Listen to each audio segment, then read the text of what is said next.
Thank you again for joining today. Fantasy Sports U here.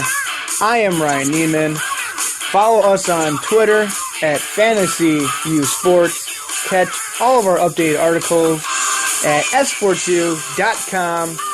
Follow us on Instagram at sportsu, where pictures of cats or any sports-related photos we posted. Thanks again for listening. I am Ryan Neiman, and we have a guest today, sports author and journalist of the 2014 book, The Business and Politics of Sports. Evan Weiner is joining us right now. How you doing, Evan? Oh, not bad. Yourself? How's Chicago? Well, I thought we were going to... The last time I talked to you, 2 weeks ago, I thought we were going to be done with the snow, but now it snowed again yesterday and briefly today, so it's never going to end over here. No, it's not. But we haven't had any snow, so the deal with the devil in the NFL apparently has expired.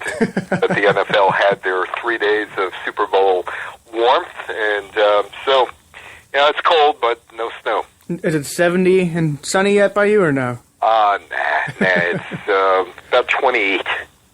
28? Oh, it's about 15 over here, so hopefully spring will come. Only 8 more days of spring, I believe. Yeah, well, but hey, the NFL did do that deal, and they're talking about Chicago for the Super Bowl. So, oh no, look out! Well, we did a deal with the NHL with the hockey coming here, so maybe that's why it's still cold over here. Yeah. So, the New York Islanders are expected to move to Brooklyn, and as we talked before, they are still remnants of the Tax Reform Act by President Ronald Reagan in 1986. Which says that only 8 cents of every dollar generated in a facility goes off to pay down debts. And that law basically gave cities a federal tax exemption on bonds to build new stadiums. What result has come of this for the New York Islanders? Well, let's get back to 1986. And in your town, Comiskey Park was still there. Chicago Stadium was still there. And Soldier Field was the old Soldier Field. Since then, there's been a new Comiskey Park. There's been, although it was paid for privately, although I can't imagine what kind of tax breaks that Jerry Reinsdorf and Bill Wirtz had got to build the new indoor arena across the street from the old Chicago Stadium. And also Soldier Field was renovated, and there was a lot of public money that went into that. And I believe there's a new soccer stadium for was it Chicago Fire? Yes, it's in Toyota Park. Yeah. So, so you got all those new facilities, and there was a quote-unquote renaissance of building facilities starting in the 1990s. And if you look today at Major League Soccer, which didn't even exist in 1986, all new facilities for all their teams. You look at Major League Baseball, virtually every stadium has been either replaced or renovated except for one. That's the Oakland A's, and that was renovated for football, for the Oakland Raiders, and we'll get into that in a minute. In the NBA, every building has been replaced or renovated. In fact, in Miami, a building that opened up in 1989 was already replaced 11 years later, and now Mickey Aronson, who owns the Miami Heat, has told Miami-Dade, we need additional tax breaks if you want us to stay here. And, oh, by the way, we need more public money to renovate our arena. And in the NFL, with the exception of San Diego and Oakland, every facility has been renovated or rebuilt, and Oakland was renovated, as was San Diego, but it's not up to 2014 standards. So basically, back in 1986, you had the tax code reform, and in the tax code reform, which was crafted by both Democrats and Republicans, they left a loophole which the sports owners seized upon, which basically said that under the right set of circumstances, an owner could get up to 92 cents on every dollar renovated within the facility, or generated within the facility. And if it's on the public dole, the public can only get 8 cents on the dollar minimum to go and pay down the debt of the facility. And what has happened over the years in places like Cincinnati, where Hamilton County put up the money through various taxes back in the mid-1990s for the Bengals and for the Reds, they found out by 2011 they didn't have money to pay down the debt. And in 2011, Hamilton County sold off a municipal hospital to help pay down the debt for 2011 on the two stadiums. 2012, they raised property taxes. And if you go all around the leagues, you'll see that the public is paying an enormous amount of money through other taxes. Traditionally, it's hotel, motel, car rental, restaurant taxes on tourists to pay for sports facilities, for not only Major League Baseball, not only the NFL, not only the NBA, not only the NHL or Major League Soccer, but even minor league hockey and minor league baseball. And it's all because of the 1986 tax code reforms. So did this open up the Pandora's box for tax laws then for a lot of teams? Oh, yeah. Well, all of a sudden there was the building of luxury boxes, club seats, the indoor facilities to eat. Owners kept all of that money and only had to give, in some cases, as little as 8 cents on the dollar back to pay down the debt, and signed a deal with municipalities. So there are very few remnants left in sports. New York Islanders, Oakland A's are the two that come to mind that are still living under bad leases, and the worst lease in sports right now is by far the New York Islanders, because they virtually get nothing from concessions, nothing from parking, and that deal was signed in 1985 by the owner of the team at that point, John Pickett. It was a 30-year deal, and the people who ended up with a lion's share of the revenues was the managing company for the county, SMG.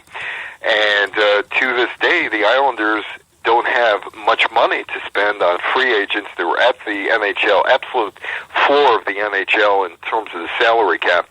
And the only thing that really kept them going for years and years and years was a massive local cable TV contract given to them by Cablevision and Charles Dolan. That was before the Dolans bought Madison Square Garden. But we could go through another show as to why the Islanders had that massive, absolutely massive local cable TV deal, and that's what's kept them afloat since, say, 1987, 88, 89. And how did these type of tax reforms impact the relationship between the surrounding communities and a team like the New York Islanders?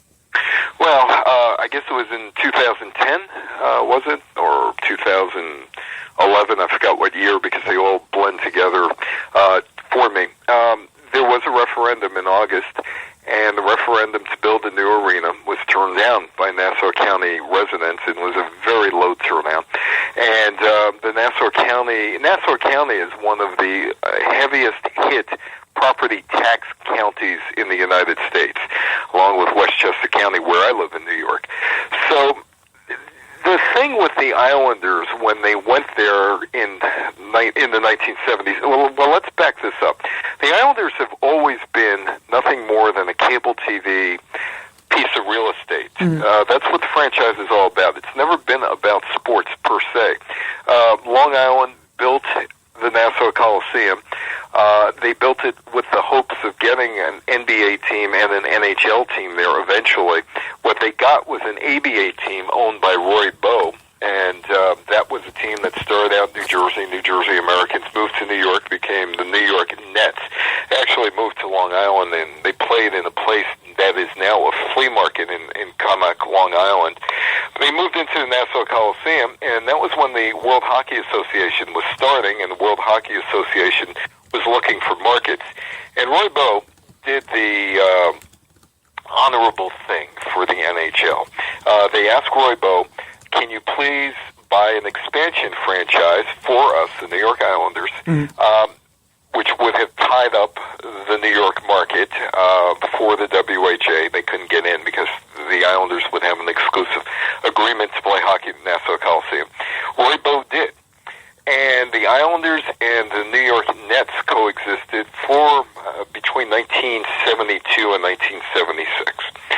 And then 1976 came along, and Roy Bowe always wanted to go into the National Basketball Association. Mm-hmm. Now, in terms of the money then and the money now, it's laughable looking back at the money. Roy Bowe had to pay $3.2 million to join the NBA, and then had to pay off the New York Knicks for indemnity, which basically put the franchise out of business and almost put the Islanders out of business. Mm-hmm.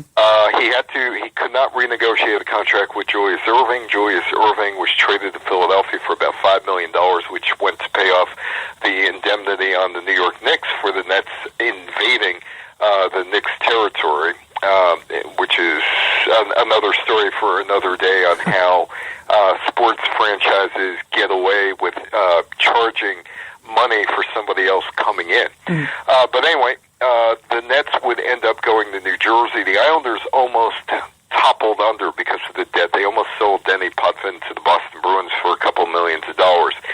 In came John Pickett. In came Charles Dolan with Cablevision, and he started up Sports Channel at that time.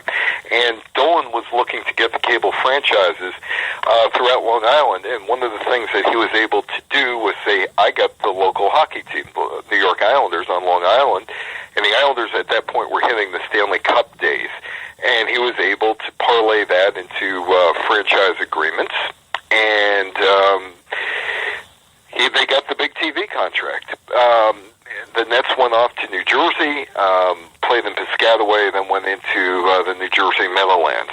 The Islanders were always about real estate. That's 77 acres of land around the Nassau Coliseum, plus the cable TV deal. Mm. And by the mid-1990s, the county basically said to the Islanders' ownership, you can redevelop this property and build a new arena on the property.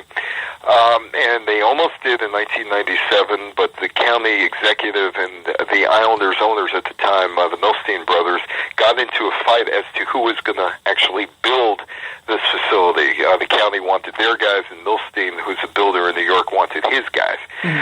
So that was the end of that. The Islanders meandered for another 13, 14 years. They had the referendum, and that failed. And meanwhile, there was an arena growing in Brooklyn. And back in 2005, I said it made sense for the Islanders to move into New York City, into Brooklyn, because in suburbia, it doesn't work anymore. It worked back then, but the way things are today with the corporate money going into buying the luxury boxes, buying the club seats, getting huge tax write-offs for that as well, made absolutely no sense. And besides, New York State put an enormous amount of money in tax breaks and incentives in the building in Brooklyn, well over $600 million, and it just made a lot of sense for the Islanders to move to Brooklyn. And that building initially was built with the thought back in 2005 for an NHL team, and the NHL team that they were going to go after might have been the New Jersey Devils, except they got a building in Newark, so they ended up with the New York Islanders. So the Islanders are living by that old lease where they're not getting the revenues, and because they're not getting the revenues, they have to hit a salary cap floor, which they do, but they have to cut back on everything else. And being that they had to cut back on everything else, that could be scouting, that could be minor league, their minor league affiliate, amount of coaches, whatever it is, they cut back. It could be marketing. Now, they don't do their own marketing anymore. The Brooklyn Nets do the marketing for the New York Islanders now, and that makes sense because the Islanders will be going there in about 17 months, and so the Islanders fan base is going to be totally turned over. Whether the Islander fans know it or not,